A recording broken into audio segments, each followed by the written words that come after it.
This is an RNZ podcast. Well, let's begin with this Gaza protest / vandalism at Winston Peters' house, which escalated pretty quickly. Unprecedented, would you say? Yeah, close. I mean, we've had other things happen, like James Shaw, was attacked, as has been Getting mentioned. punched in the face on the way to work, yeah. Yeah, a couple of that was sort of COVID-inspired, conspiracy-inspired attack, so it seems. Other instances of politicians being hassled, of course, their premises, their electorate offices being vandalised and tagged, and that happens relatively often. But, because acts of violence against, politicians or their actual private dwellings, going into that space, that's so rare that I think the media is justified in making that a story. I mean, there have been people making the point that it took the focus right off things like the Gaza flotilla detainees and their plight, and also, of course, the debate in Parliament that was happening that day about Winston Peters making that announcement at the UN that the government would not recognise Palestine. That was the opportunity to debate it. Yeah, so I mean that's certainly true. It is a shame that happened when the substantive issue was, I guess, put in the shade a bit by it. But also a real shame that it became party political because, broadly speaking, I think there was a consensus about when James Shaw was assaulted, for example. Everybody said that was a bad thing and, not the Kiwi way and not our experience. Back in the day, was it, Norman Kirk's name was in the phone book and his private address and all that in those days are gone. So kind of a shame. But so the fact that parties in Parliament were now arguing over this on a kind of left and right divide, it feels like a shame. Adam Pearce in the Herald wrote a nice sort of colour piece about the day in Parliament where he said, although Winston Peters condemned the attack as a disgrace, he was quite happy to taunt Chloe Swarbrick as Crowbar Chloe. Shane Jones bellowing, "Where's the crowbar?" He says, this is Adam saying this, either it's a serious attack that threatened a politician's family and crossed a line, or it's something you can tease your political opponent with. It shouldn't be both, and I think he's right about that. And he said that Chloe Swarbrick sat in the House showing what she had called the toll that the media vortex had taken. So I don't know if she's trying to blame the media on that, but certainly the media attention has amplified all of those arguments, which is a frustration for people who would rather that the focus was on the more important things about Gaza and indeed our political response to it, which was being debated in Parliament at the time. The Vortex mega howler. Remember those?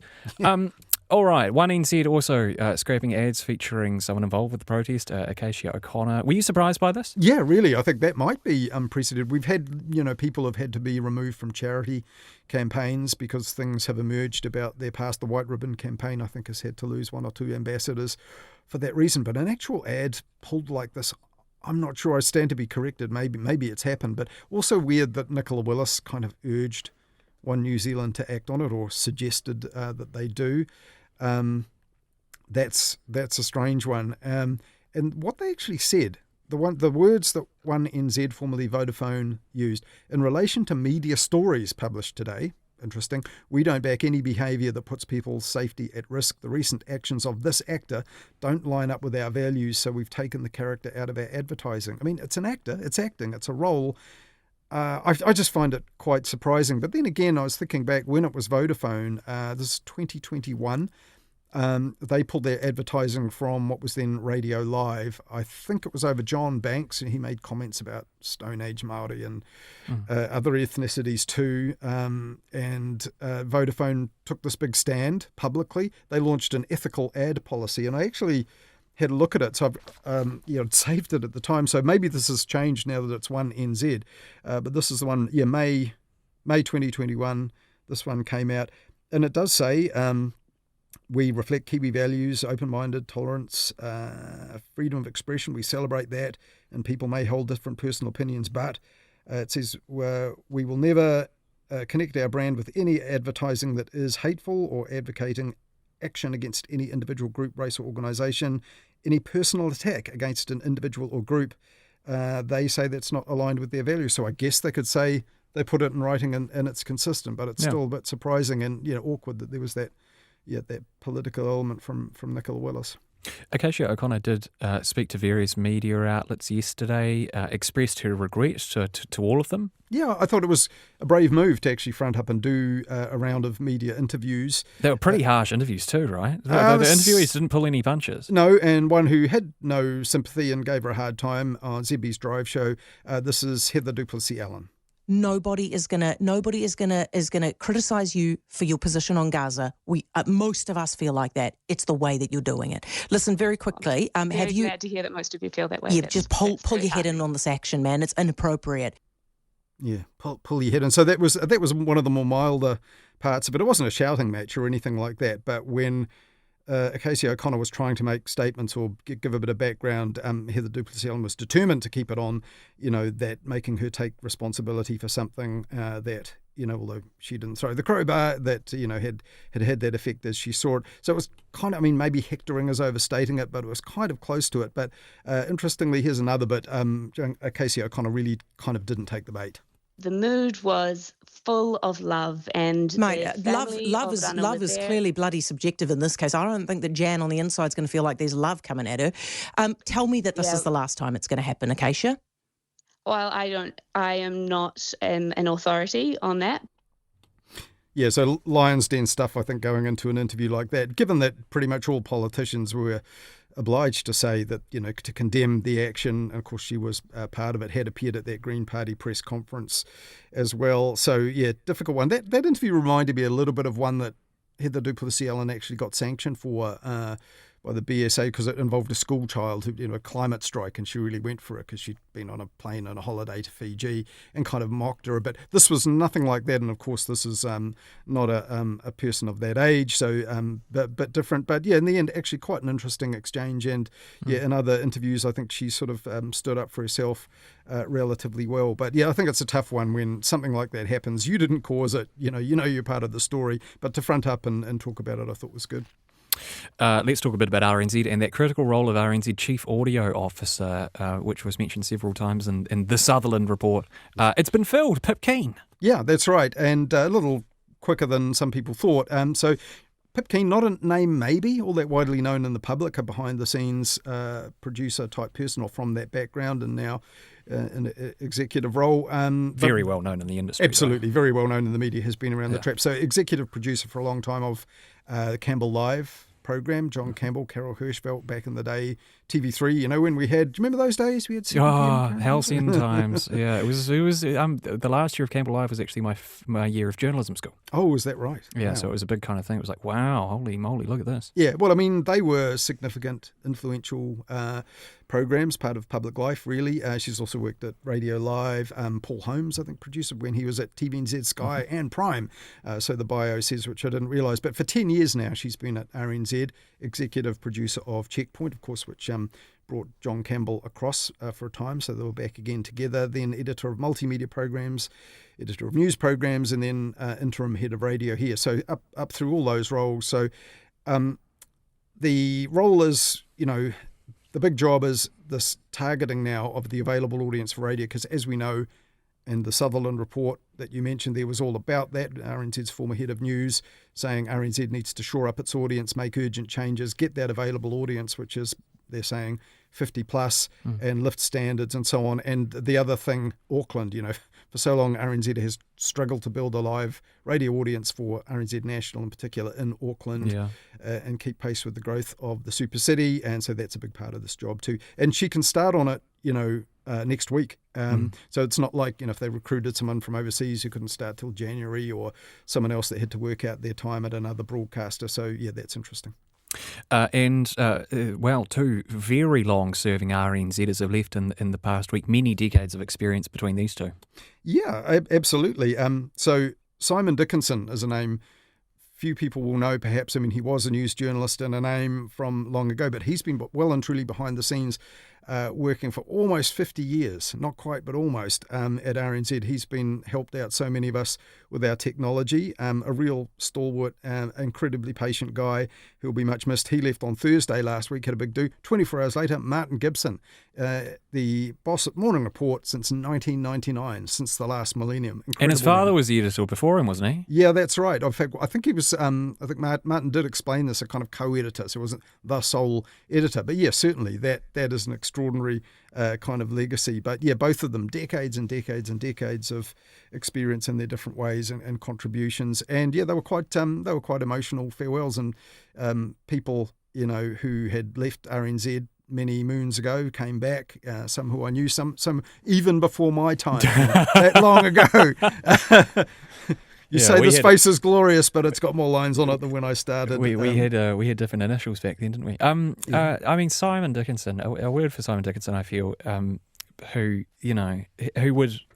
knew how to do everything in a place where the technology is in some cases quite dated. Simon Dickinson knew how to do everything. He taught me how to use all of the equipment that and the software that we use around here. A really wonderful, patient chap, and a really interesting, insightful, philosophical guy. So a lot of time for both of those guys. Yeah, that is the key word, patient. And Catherine Ryan gave a speech to the assembled throng, and I was waiting for that word. Is someone going to say that word? Because if they don't, I'll jump up and mention it.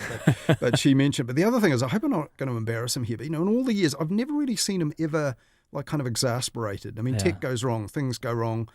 Late night calls. I've never seen him lose a rag about anything. In fact, his partner was there and his daughter, and I wanted to ask them, does Simon even know swear words? Because I've never heard him say that. And before I had the opportunity to ask them, which is probably a bit of a crass move anyway, maybe I wouldn't have done it, he stepped up and gave his and dropped a couple of F-bombs in his own speech, and I was just about fell off my chair.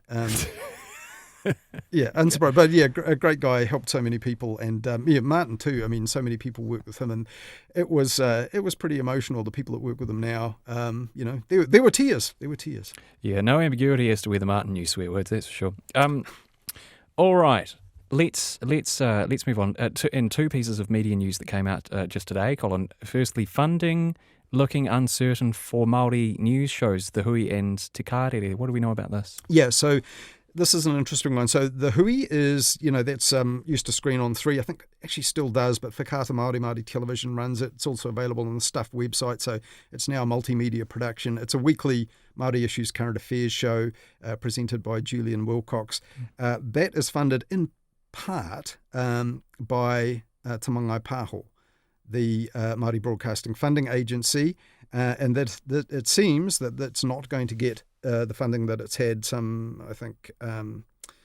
about $1 million worth of funding that it's had for its run in 2025. Cannot expect that next year. It's also part funded by New Zealand On Air, just to confuse the issue. So the government's broadcasting funding agency, because it crosses over English language and Māori issues as well. Then Te Kārere, which for almost 5 decades now has been TVNZ's Māori News Daily Bulletin.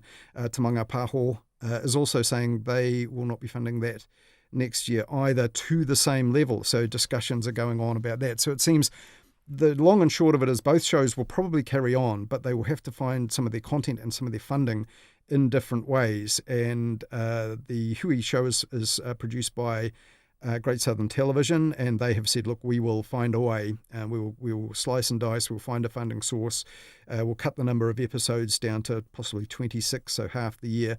So they are determined to keep that program going. But it's a big move, and in the background of it is Te Mangai Pāho with its funding that's also coming down. Its funding's being reduced after it was boosted under the former government. It's coming down now, and they're cutting their cloth as well, but also instituting a kind of policy of preferencing other kinds of content, creating national and regional hubs. So some of what you see on Te Kārere next year in a new and maybe reduced form might be actually produced by some of these regional digital Māori news organisations that are producing news and video. So yeah, big changes to come. None of it confirmed fully, and Stuff Story says there's a board meeting I think end of the month at Te Mangai Pāho, so it may be all confirmed then. All right. And we also heard of the death of Graham Bell, former long-serving host of Police 10/7. Yeah, this is an interesting one. I mean, a pioneering host too. So people, maybe it's unfortunate, but it was his style, right? There are all these supercuts out there on the internet from Police 10-7, which I think came off air in 2021. Or no, it was a bit later than that, maybe 2023. But he joined it, I think in the early 2000s, all the way through to about 2014, 2015. And you'll find, yes, these YouTube clips of him all mashed together, these mashups of him talking about the scumbags and the morons they'd arrested. That's right, yeah. I think someone messaged me earlier on with a supercut of some of them, and this person said their favourite was a half-wit in a false beard and a turban. That's and this half-wit with a samurai sword. Yeah, exactly. And it was people like that, though, but it also had this other side to it in that they put unsolved crimes and appeals for evidence on the air that turned out being quite successful, because these were in the days when primetime telly had bigger audiences, and actually screening a bit of CCTV footage and showing some of those unsatisfactory-looking police sketches could sometimes be enough to trigger people's memories and get a lead on a case. So I think it happened fairly frequently. It's also been credited with bringing the reality of policing to the screen, although I remember doing this for Mediawatch years ago, this debate, which actually resurfaced more recently as well, about whether the police, because they have the right of clearance of the footage, so effectively a right of veto as to what goes out. So it was reality, but a kind of approved version. But, the thing is, Graham Bell was a real cop, right? A real serving police officer. So that gave it its heft. And the fact that he had a very blunt and individual style, really gave it the impact. Now, it was controversial because in 2021, the late Efeso Collins publicly complained that it was stereotyping Māori and Pacifica people, because they were so many of the people who ended up being caught on camera doing these crimes, and he called on TVNZ to can it. Quite a few people got behind that. They launched a review of it, changed the nature of the program. By this time, Rob Lamoto was the presenter, who also served for a long time as well. But it didn't quite rate as it had. So people said, this is what happens. You go woke, go broke, whatever. Shouldn't have changed it. Should have let Graham be blunt and rude and not politically correct, whatever. I don't know, maybe public taste had just changed. But, extraordinary. It's funny to think also, we had Nigel Latter's death last week. Yeah. He covered this range of topics, and was, such a good entrepreneur at getting those on and finding a format to discuss this whole range of issues. But, Graham Bell was kind of one note, wasn't it, about these bad people that needed to be caught. Maybe a product of its time. All right, 4 minutes left. And on Mediawatch last weekend on Sunday, you looked at how opinions about the new earthquake building rules had been amplified a lot in the media, but not so much experts like AUT's Professor John Tukey. But he was on one show last week, wasn't he, Colin Peacock? It's been brought to my attention. He was interviewed on Nights on RNZ National. At length. And a very interesting and informative interview it was as well. In my defence, where I was going with that was that there were actually 5 experts, including Professor Tukey, who gave quite concise and quotable thoughts to the Science Media Centre, which it was excellent. Yeah, it was an excellent release. Yeah, and when I was reading it through, I was thinking, oh my God, this is a shame, because I've read so many opinions and blurts and political responses, and here's these, and they were saying quotable, concise. That's the purpose of the Science Media Centre doing this, saying, hey, media, have a look at this. Stick a fact in your story if you want, or an expert opinion. You could have talked to any one of those 5, because sometimes stories or commentators get pitched on topics that are just, it's way too much bureaucrat speak or scientific speak, and it's not accessible at all. This release from the SMC was great. It was fabulous. Yeah, but I will hold my hands up and say I was unaware. The one I picked happened to be why didn't you interview one of the others? Would have got away with it, but for that pesky Donovan. But yes, but the point was that there was this expert opinion out there, kind of on a plate, really. I'm just a shame it wasn't exposed as much of some other opinions, which we also featured at a bit of length in our item on Mediawatch. And perhaps finally tonight, you got some feedback about the ZB hosts' opinions on that issue, which featured fairly heavily in Mediawatch. Yeah, I did. So just for just one, actually, but Tim wrote in to say, look, this seems to be a trend with Colin Peacock using his program to air his personal dislikes of certain individuals from a competing platform. We don't want to hear his personal opinions with other people. And it's interesting the journalists on ZB would hardly ever lower themselves to be critical of individual announcers on RNZ. Well, sometimes they do. But look, there's a kind of a point to it, which is I know I am aware of this. Like a lot of people say, why do you feature them so heavily? And ZB derangement syndrome you get accused of, don't you? ZB derangement syndrome. Well, you just have. But the thing is, because they're so dominant in commercial talk radio, they've seen off all their rivals. So that kind of there are hundreds of thousands of people, particularly in the Upper North Island, who are listening to those opinions, and they're so strident, it's often hard not to include them. And when I do, it's often in that context that they were in that report, where there's other media coverage of the same issue, and they tend to stand out because they're so strident. And when it's like saying my opinions or that I'm doing them down, I'm not really judging them or condemning them. I'm just selecting it. Sure, I'm being selective, but putting it out and saying, well, this was broadcast on a major national program, and there it is. And I'm not telling people what to think about it at all. But in that instance, it possibly did come across a bit like that because Barry Soper and his partner Heather du Plessis-Allen, who talk on air together, actually have lived in a high-rise apartment during an earthquake. To hear Barry Soper being really dismissive about, and Heather du Plessis-Allen about ridiculously safe rules for earthquakes was a bit weird because, they talked about the terror of being in an earthquake in their own building, which moved but didn't collapse because of earthquake proofing. So I thought that was weird. If that seemed personal, I don't know, and I take the point that I do feature them a fair bit, but they give me lots of content. But I think there's always a context, and it certainly isn't personal. 20 seconds to give a couple of bouquets of TV shows you've been enjoying, Cole. Oh yeah, I would just recommend 3 have a great lineup, the new local shows, but a brilliant one, Ultimate Escape. Do watch it. It's Australians suffering in Mount Aspiring National Park in horrible ways, including Peter Grester, the foreign correspondent. So do watch that one. Thank you, Colin Peacock. See you next week.